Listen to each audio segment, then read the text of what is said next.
maaga tayo nakauwi ngayon. After part-time, uwi na agad ng bahay. Sobrang sakit kasi ng ulo ko. Siya nga pala mga sis. Ay, thank you sa nagbigay sa akin ng part-time. Yung nakaraan, nag-aalok pala sa akin ng part-time.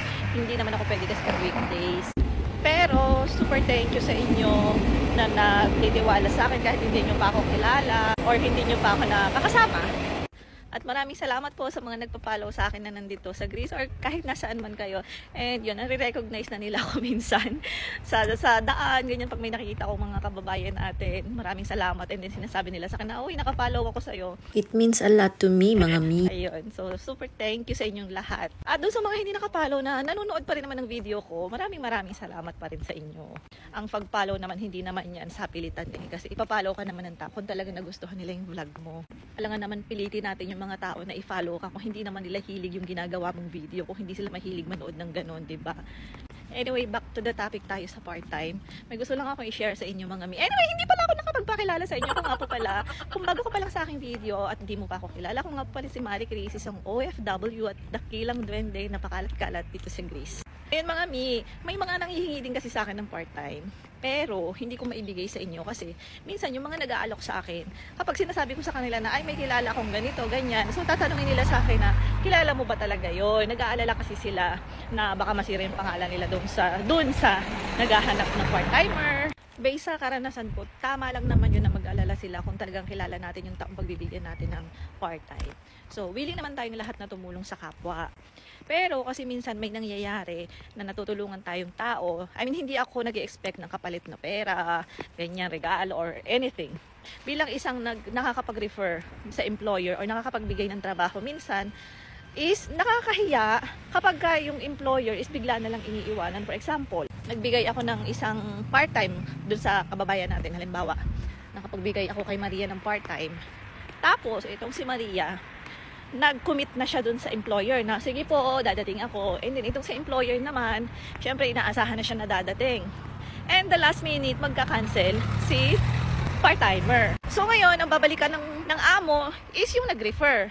Hindi yung mismong kausap na part-timer. Kasi, bago maghanap yung mga yan, yung mga amo na yan ng part-timer, gusto rin nila yung mapagkakatiwalaan, gusto nila yung talagang tumutupad sa usapan, tulad na lang yung simpleng usapan na dadating ka ba, ganyan. Nangyari na yun sa akin, kaya ako, nahiya naman ako dun sa employer, nakausap ko na, sige okay yan, sige ganyan.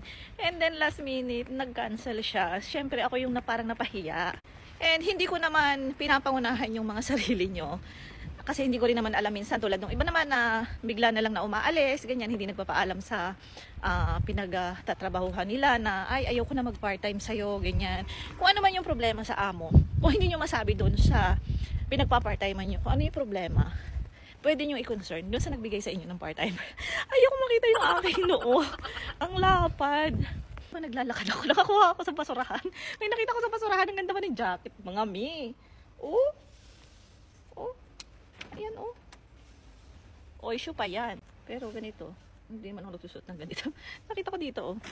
Ayan, dito siya. Kinuha yung jacket sa basurahan.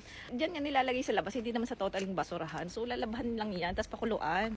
Ano ka ba? Nabili nga tayo sa ukay ng mga second hand na damit, eh. Huwag kayong mahiya. Tapos, di yun na nga. Yun, ang gawin nyo, kung halimbawa may problema kayo sa mga pinagpa-part-time nyo, kung kulang yung bayad, eh di sabihin nyo na agad dun sa bigay ng part-time sa inyo na, ay, hindi naman kasi kasya yung yung binabayad sa akin, ganyan. Para at least, alam nung nag-refer sa inyo na yun yung problema. So ngayon, kung bumalik si employer at kausapin yung nag-refer sa inyo, alam niya na yung isasagot na, ay ma'am, kaya pala umalis si ganito, si ganyan is kulang yung binabayad mo, ganyan. So, at least next time, alam na rin ni employer na, yun pala yung problema. So, alam na nila next time kung ano yung gagawin. Yun, basta pag binigyan tayo ng part-time, is mahalin natin. Eh, lalo na kung okay yung amo. Pwede nyo namang i-cancel mo lang agad ng mas maaga dun sa amo na, ay ma'am, hindi ako makakarating this week or bukas. So, ahead of time, magsasabi ka na agad. Kaya wag tayo agad magkukumit. Halimbawa sa mga part-timer na, ay, sige, bukas. And then, last minute, 1 hour na lang, ma'am, hindi ako pwede. So, parang kahit tayo, madidisappoint tayo kung sa atin yun nangyari, diba? For example, handa na tayo magtrabaho, tapos bigla sasabihin ng employer na, ay, hindi pala pwede, hindi na kita tatanggapin, diba?